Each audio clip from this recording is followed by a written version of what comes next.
Morning ওয়ার্কে যায় তখন তো আর চান করে যায় না, চান করে তো ফুল তুলে, চান না করে ফুল তুলে তার তোমার সেবা করা যায় না।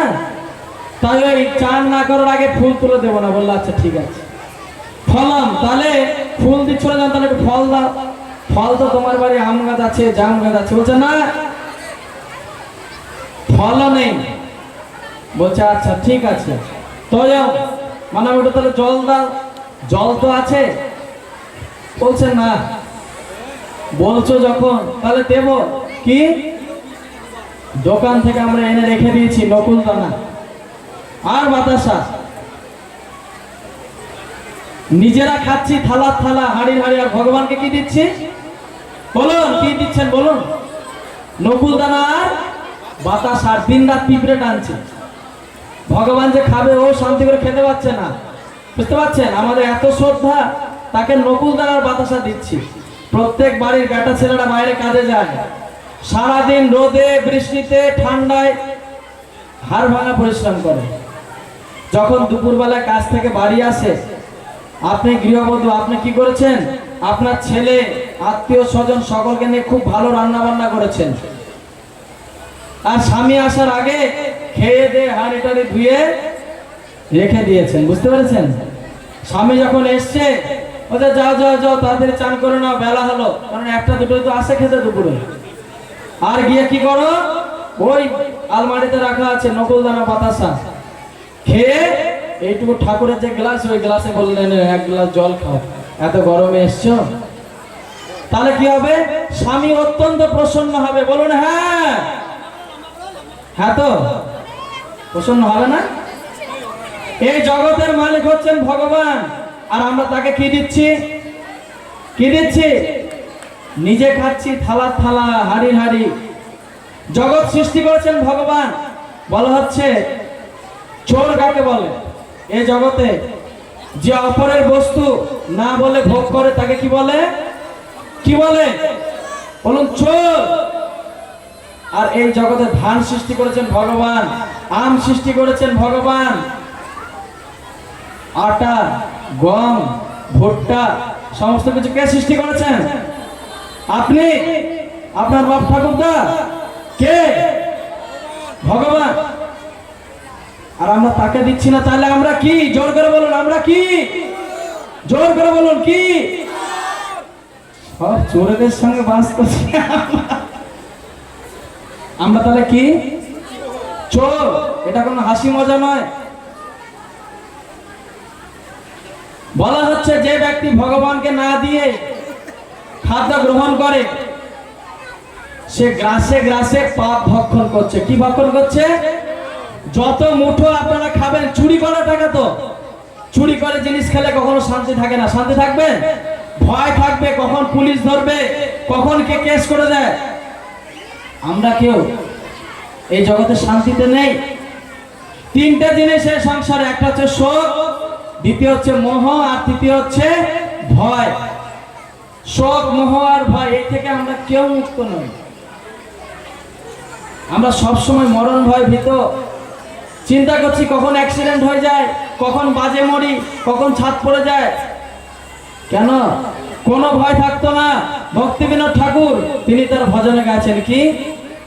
আত্মনিবেদন তুয়া পদে করি, হইনু পরম সুখী প্রভু, হইনু পরম সুখী। সুখ কোথায়? ভগবানের চরণে যখন আত্মনিবেদন করবেন, হে প্রভু আজ থেকে আমি আপনার। দেখুন আমাদের ভক্তরা সুন্দর গলায় মালা পরেছে, কপালে তিলক পরেছে। কেন? তারা এই মালা পরার মাধ্যমে ভগবানকে যদি তুলসী না দেবেন, তাহলে ভগবান কোনো কিছু গ্রহণ করবেন না। এই দেখুন এই সুন্দর প্রভুটা সুন্দর মালা পরেছে। কেন? সে ভগবানকে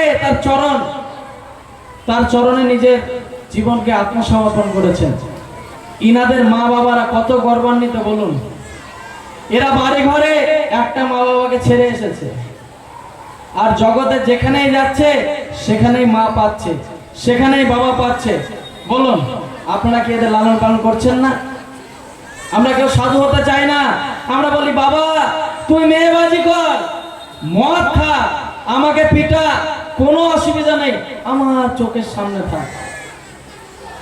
এই যে আপনার ছেলে আজকে মদ খেয়ে পিটাচ্ছে, অনেকে এসে আমাদের কাছে দুঃখ করে, এর কারণ কে? কে বলুন? বলুন আমরা। জোর করে বলুন, কি বলুন? আমরা আমাদের ছেলেদেরকে শিক্ষা দিতে পারিনি, তাই আজকে পিটানি খেতে হচ্ছে। যদি শিক্ষা দিতাম তাহলে তারা আমাদেরকে পূজা করতো, প্রণাম করতো। বোঝা যাচ্ছে তো? যাই হোক, কি বলছিলাম আমি? যে আমরা ভগবানের চরণে যদি আত্মনিবেদন করি তবে সুখী হতে পারবো। আর কি বলছে? দুঃখ দূরে গেল, চিন্তা না রহিল, চৌদিকে আনন্দ দেখি প্রভু, চৌদিকে আনন্দ দেখি। না, আমার যত দুঃখ ছিল ভগবানের চরণে আত্মনিবেদন করে সমস্ত কিছু দূরে গেছে, এখন আর কোনো দুঃখ নেই, চারিদিকে আনন্দ আর আনন্দ, নিতাই গৌর প্রেমানন্দে। তো যতক্ষণ না ভগবানের চরণে আত্মনিবেদন করবেন ততক্ষণ সুখী হতে পারবেন না।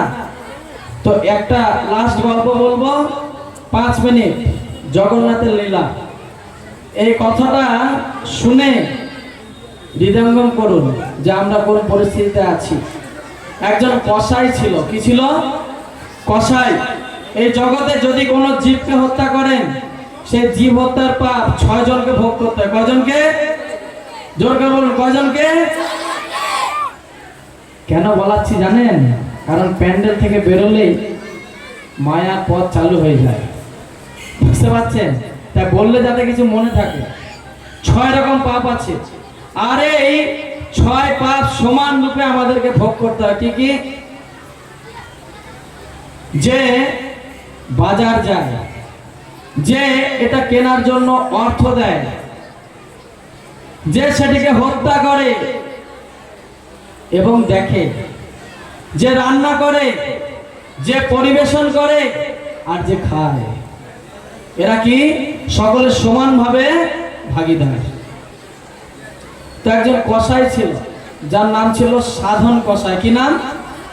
সাধন কসাই। তো এই সাধন কসাই প্রতিদিন বাজারে তার একটাই দোকান, আর গ্রামবাসীরা তার কাছে আসতো। গরু, ছাগল, মুরগি কোনো কিছু বাদ ছিল না, সব কিছু কাটতো।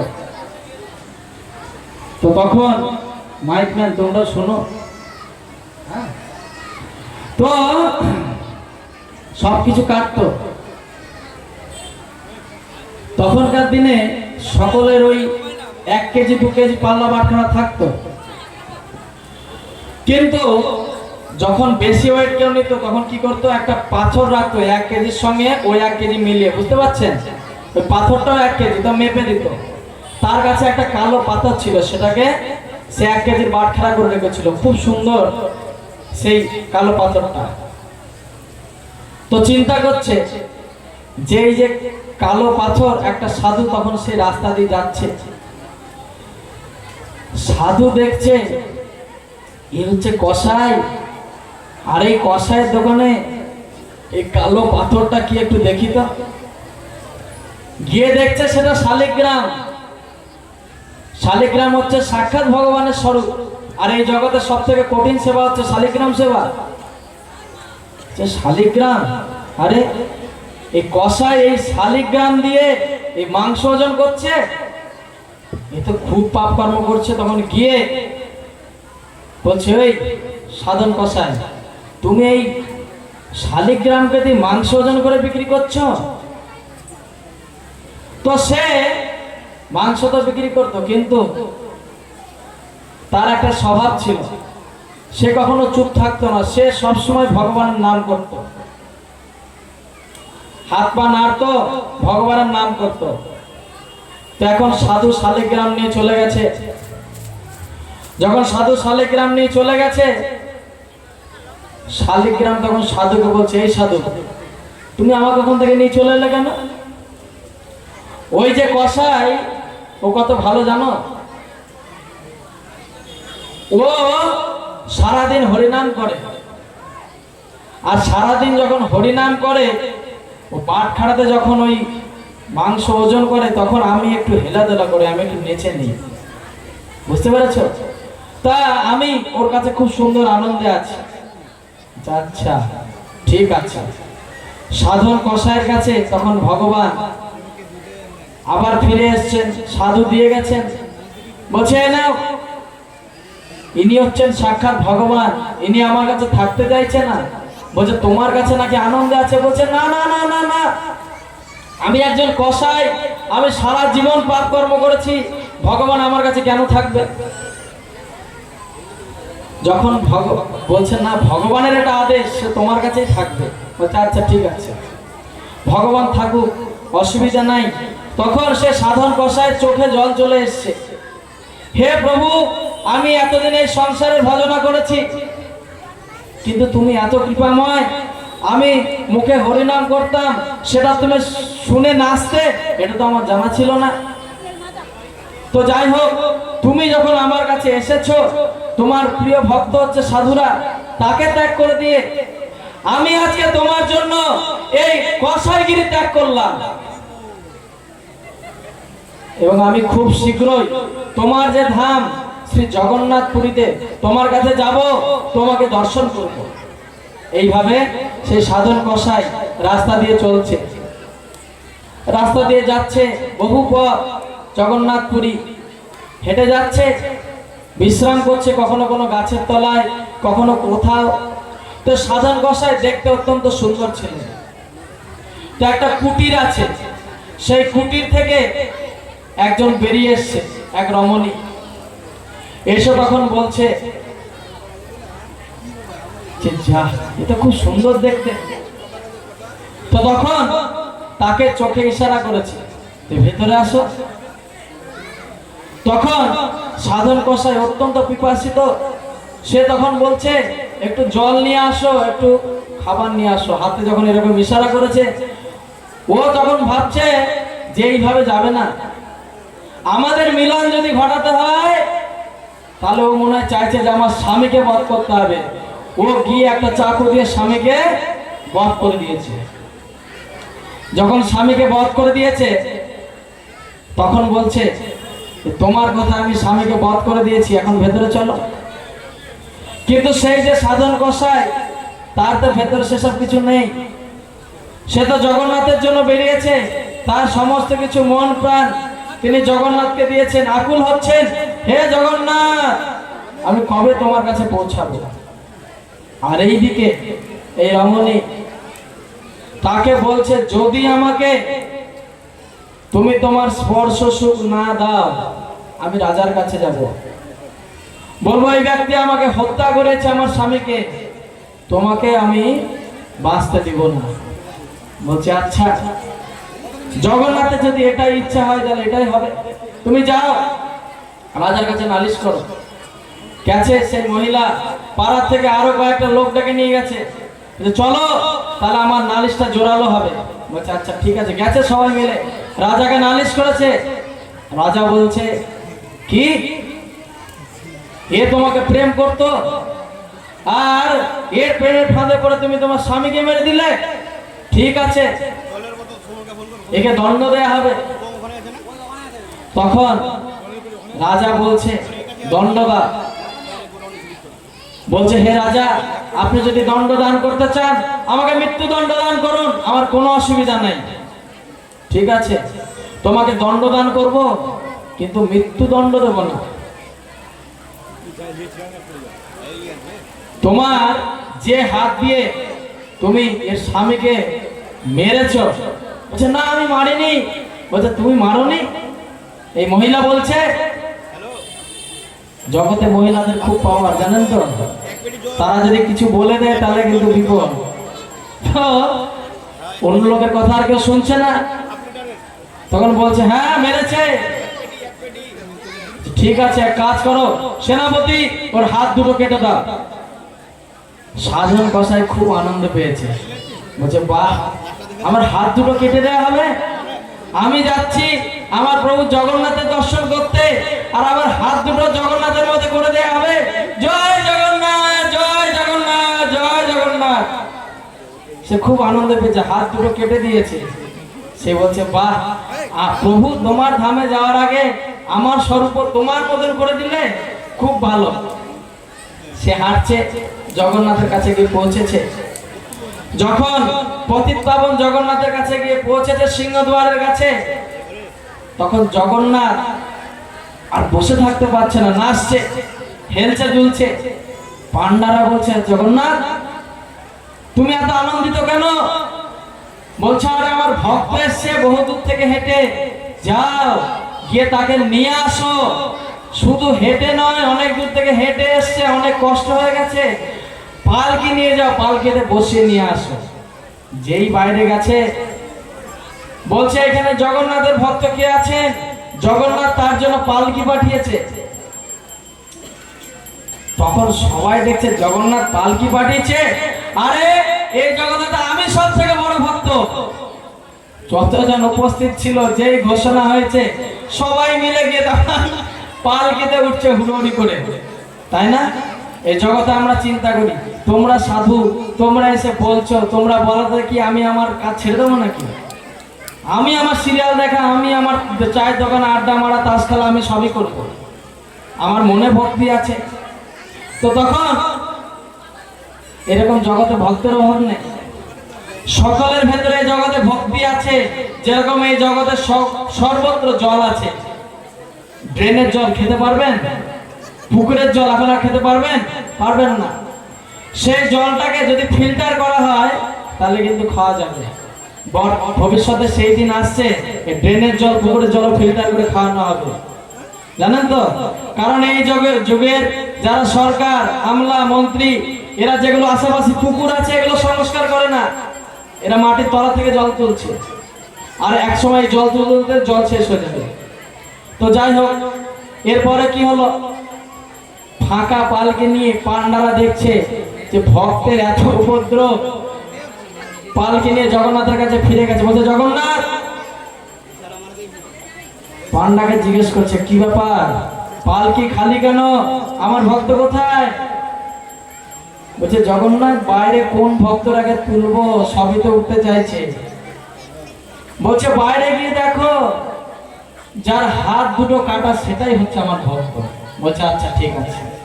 বাইরে গেছে, সাধন কসাই যখন ঘোষণা হয়েছে যে এই জগতে জগন্নাথের সব থেকে যে বড় ভক্ত, তাকে জগন্নাথ পালকি পাঠিয়েছে নিয়ে আসার জন্য।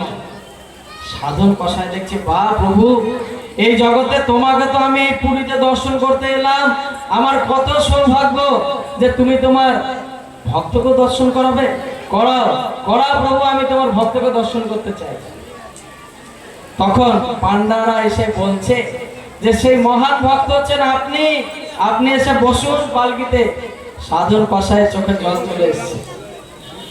হে প্রভু, সারাদিন তো আমি পাপ কর্ম করে এলাম, আমি তো তোমার বিন্দু মাত্র পুণ্যকর্ম করিনি, তোমার নাম করিনি, তোমার জন্য জীবন উৎসর্গ করিনি, কিন্তু তুমি আমাকে এত বড় কি করে মানবে?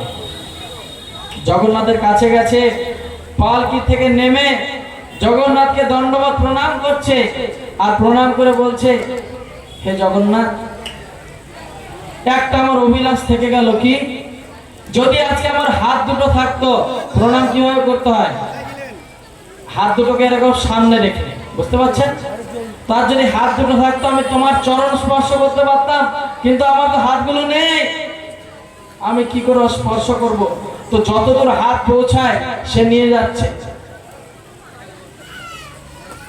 তো তখন এত চেষ্টা দেখে জগন্নাথ কি করেছে, তার হাত যেমন ছিল সেরকম হাত আবার দিয়ে দিয়েছে। বলো জগন্নাথ স্বামী কি?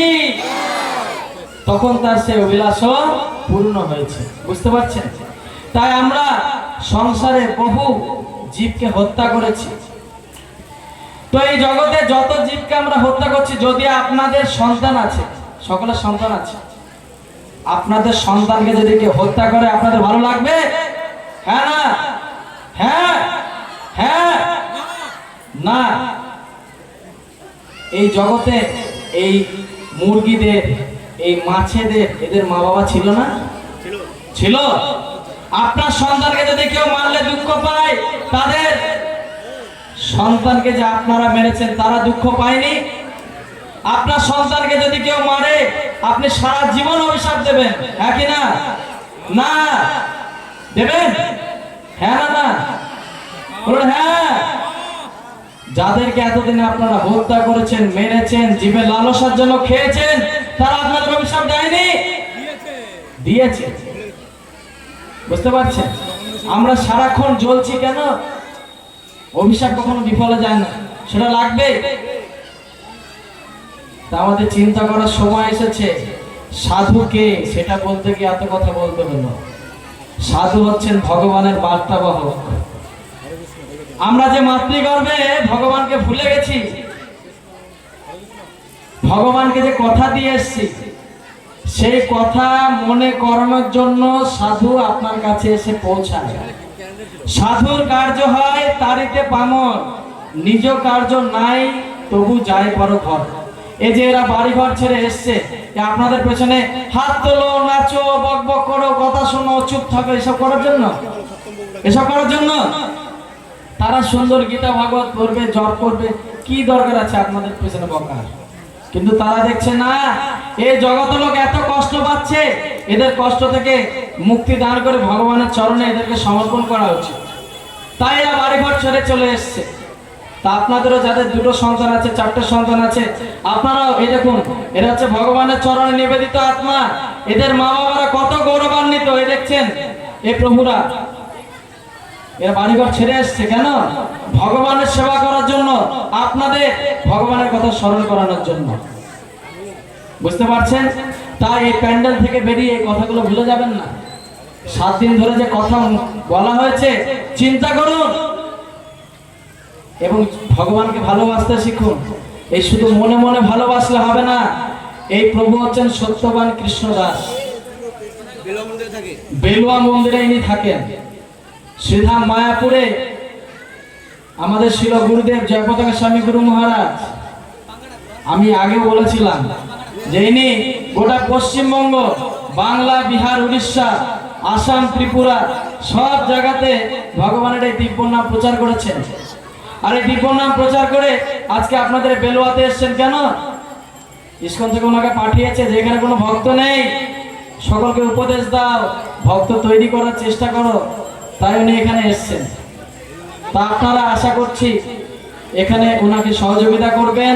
সকলে বেলুয়া জগন্নাথ মন্দিরে যাবেন, সেখানে গিয়ে গীতা ভাগবত শুনবেন। এবং যদি চিন্তা করেন যে না বেলুয়া মন্দির অনেক দূরে, কিভাবে যাব, তাহলে কার্তিক মহারাজ আছেন, কার্তিক প্রভু আছেন এখানে, ইনাকে ফোন করবে, ইনি এই সমস্ত কিছু ম্যানেজমেন্টে আছে, কোথায় প্রোগ্রাম হবে, কি খাওয়ানো হবে, সবকিছু উনি দেখেন। তাই ওনাকে ফোন করবেন, এদের দুজনের যে কারো নাম্বার নেবেন, দিয়ে বলবেন আমার বাড়িতে এরকম সাধু সঙ্গ করাতে যাই। ওরা আসবে, রান্না করবে, ভগবানকে ভোগ লাগাবে, হরিনাম করবে, আপনি আনন্দ পাবেন, আপনার প্রতিবেশী আনন্দ পাবেন এবং আবাদপুর গ্রামবাসীর কল্যাণ হবে। নিতাই গৌর প্রেমানন্দে বলো জগন্নাথ স্বামী কি, সকল বলুন হরে কৃষ্ণ। আর একটু জোরে বলুন। আর যারা জগন্নাথের মতো হাতগুলো গুটিয়ে রেখেছেন তারাও বের করুন, কারণ কসাইয়ের তো হাত কেটে দিয়েছিল, আপনাদের তো হাত আছে। বলুন হরে কৃষ্ণ। ওই পেছনের ওই দাদারা, টুপিওয়ালা দাদা, একটু হাত তোলো, বলে হরে কৃষ্ণ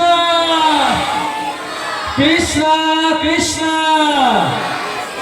হরে হরে, হরে রাম হরে রাম, রাম রাম হরে হরে। হরিনাম সংকীর্তন কি, জগন্নাথ স্বামী কি, রথযাত্রা মহামৎসব কি, শ্রীল প্রভুপাদ কি, নিতাই গৌর প্রেমানন্দে। জয় কৃষ্ণ। প্রভু কি ভালো লাগছে আপনাদের? প্রভুর জন্য একবার অনুধ্বনি হরিধ্বনি হবে।